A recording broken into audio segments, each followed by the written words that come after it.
அனைவருக்கும் வணக்கம்.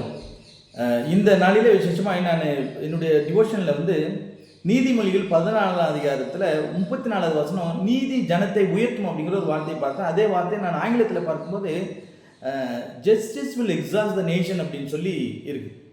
ஸோ ஒரு நீதி தான் ஒரு நாட்டை உயர்த்துமே ஒழிய மதம் அல்ல அப்படிங்கிறதுல எனக்கு ஒரு உடன்பாடு வந்துச்சு. என்ன அப்படின்னா, ஒரு நாடோ ஒரு குடும்பமோ ஒரு இனமோ நல்லா இருக்கணும் அப்படின்னா அந்த நாட்டிற்கோ அல்லது அந்த குடும்பத்தில் அந்த இனத்திற்குள்ளாக நீதி நியாயம் செயல்படணும். நீதி நியாயம் செயல்படாத எந்த ஒரு காரியமும் அது உருப்படாது, அது நிலைக்காது அப்படிங்கிறத நான் பார்த்தேன். ஸோ எல்லா நாடுகளிலுமே என்ன நினைக்கிறாங்கன்னா, தங்களுடைய நீதியை நிலைநாட்டுவதற்கு மதத்தை அவர்கள் பயன்படுத்த வேண்டும் என்று சொல்லி நினைக்கிறார்கள். இன்க்ளூடிங் கிறிஸ்டின் கண்ட்ரிஸ் பயன்படுத்தணும்னு நினைக்கிறாங்க. ஆனால் மதம் ஒரு நாட்டை உயர்த்தாது. நிச்சயமாக மதம் எந்த நாட்டிலையும் அந்த மதம் உயர்த்தாது. அந்த நாட்டில் இருக்கக்கூடிய மக்கள் நீதியின்படி நடக்கும்போது, நியாயத்தின்படி நடக்கும்போது தான் அந்த நாடு உயரும். இது எல்லாருடைய மனசாட்சியும் ஏற்றுக்கொள்ளக்கூடிய ஒரு கருத்தாக தான் இருக்கிறது. சாதாரணமாக இங்கே நம்ம ஒரு நாடு உயர்வது தாழ்வது எதை வச்சு கணக்கு பண்ணுறோம் அப்படின்னா பொருளாதாரம் தான். ஸோ பொருளாதாரத்தில் ஒரு நாடு உயர்ந்திருப்பதற்கும் பொருளாதாரத்தில் ஒரு நாடு தாழ்ந்திருப்பதற்கும் பல காரணங்கள் உண்டு. ஆனால் அதில் முக்கியமான காரணம் என்ன அப்படின்னா, அந்த நெஞ்சுக்கு நீதி என்கிற மொராலிட்டி. ஸோ அங்கே பிரச்சனை வரும்போது ஒரு மனிதன் தனக்குத்தானே உண்மையாக இருக்க தெரியல, இல்லை உண்மையாக இருக்க விரும்பலை அப்படின்னா அந்த நாடு எப்படி உருப்படும் அல்லது அந்த குடும்பம் எப்படி உருப்படும்? ஸோ ஒரு மனிதன் தனக்குத்தானே அவன் உண்மையாக இருக்க வேண்டும், தனக்குத்தானே அவன் நீதி செய்ய வேண்டும், தனக்குத்தானே அவன் நியாயத்தை கற்றுக்கொள்ள வேண்டும் என்பது தான் இங்கே வலியுறுத்துகிறது. ஸோ நான் படிச்சிருக்கிறேன் அண்ட் கேள்விப்பட்டிருக்கிறேன்.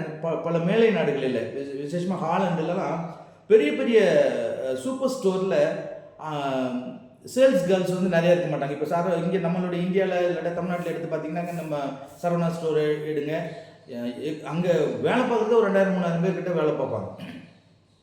ஸோ ஒரு பொருளுடைய மதிப்பு, ஒரு ஷர்ட்டுடைய மதிப்பு இதனுடைய உற்பத்தி ஒரு 50 ரூபா அப்படின்னு சொல்லி இருந்தாலும் இது 800 ரூபா 900 ரூபா வர்றதுக்கு காரணம் என்ன அப்படின்னா, இந்த உற்பத்தி ஆகி இது வெளியே இது சேல்ஸுக்கு போகும்போதெல்லாம் ஒவ்வொருத்தருக்காக பணம் கொடுக்க வேண்டியதாக இருக்குது.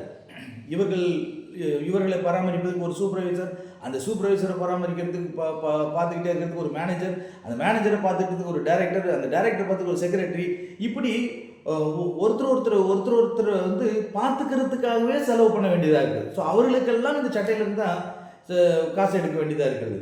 ஆனால் என்றைக்கு மக்கள் தங்களுடைய நெஞ்சுக்கு நீதியாக செயல்படுகிறாரோ அன்னைக்கு எல்லா விலைவாசிகளும் கட்டாயமாக குறையும். இப்போ ஹாலண்டெல்லாம் போன்ற நாடுகளில் குறைவதற்கு காரணம் என்ன அப்படின்னா, அங்கே மக்கள் உண்மையாக இருக்கிறார்கள், தங்களுக்கு தாங்களே உண்மையாக இருக்கிறார்கள்.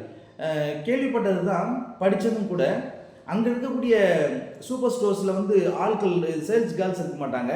எல்லாத்துலேயுமே ப்ரைஸ் டேக் இருக்கும் அண்டு ஒரு பவுல் இருக்கும், அல்லது அங்கே ஒரு இடத்துல மணி வச்சுருப்பாங்க, காசு வச்சுருப்பாங்க. ஸோ நம்ம எடுக்கக்கூடிய பொருள் இது இவ்வளோ கால்குலேட்டர் எடுக்கிறோம், இது 150 ரூபா அப்படின்னா நம்ம கையில் 200 ரூபா இருக்குதுனாக்கா 200 ரூபாய் அதில் வச்சுட்டு 50 ரூபாயை பேலன்ஸ் நம்ம எடுத்துகிட்டு வரோம். ஸோ இது நெஞ்சுக்கு நீதியாக தான் இருக்கிறது. ஸோ இப்படி வரும்போது ஆட்டோமேட்டிக்காக அதனுடைய விலை கட்டாமல் குறையும். ஏன்னா இதை உற்பத்தி ஆகி நேராக கடைக்கு வருது, கடையிலேருந்து நமக்கு வந்துடுது. ஸோ இதுக்கு இடையில நிறைய பேர் உள்ளே வர்றதுனால தான் அவர்களுக்கு சேலரி என்கிற பேரில் நிறையா இதனுடைய விலை கூடுகிறதே தவிர, உண்மை இருக்கும்போது நிச்சயமாக அது குறையும். ஸோ நீதி தான் ஒரு நாட்டை உயர்த்துமே ஒழிய மதம் நிச்சயமாக உயர்த்தாது.